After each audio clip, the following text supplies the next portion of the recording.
Hi guys, today I wanted to talk about Romans 8, line 28. It says, "And we know that all things work together for good to those who love God, to those who are called according to his purpose."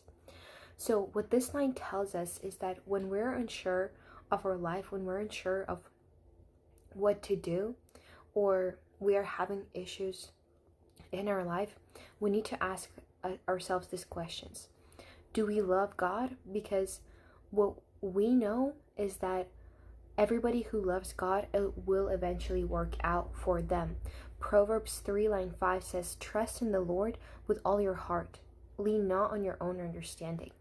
When you are leaning on your own understanding, on your own decision making, you're not having faith in the Lord.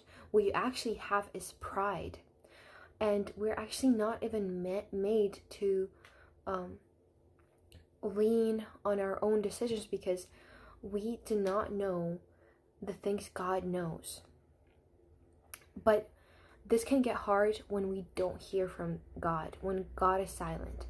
And when God is silent, it can mean one thing, that he's still working on us. So, for example, Joseph, he was put into prison and he spent various years in the prison, but later on he became Pharaoh. Did he hear from God during this time while he was in prison? Did he get any insights from him? We don't know.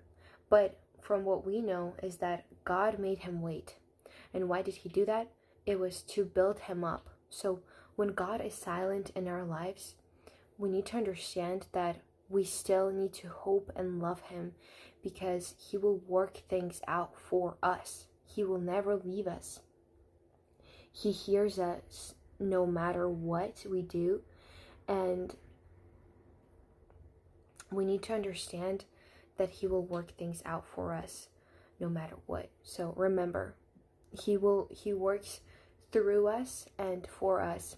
Line 30 says, "Moreover, he predestined these, he also called whom he called, these he also justified, and whom he justified, these he also glorified." So this line explains how God works. So first it says, "Moreover, whom he predestined." Predestined, it actually doesn't mean that God is making decisions for us, because we were given this free will to make decisions for ourselves. It was a gift from God. So what it actually means, predestined, it means that God has a specific calling from his people from the beginning of the world. So he does not want evil to be done. And he doesn't want to force something on us. But he does want us to follow the plan that he has for us. And he wants us to choose to love him and to be conformed in the image of his son that is glorified. So next it says, so predestined means people who he has a mission, a plan for. And then these he also called. So people who has a plan for, he called them. Whom he called, these he also justified. So the people who he called, he justified them before his Father, so they're able to get into heaven. And whom he justified, he also glorified. So people who follow God's plan are justified before the Father and are then glorified.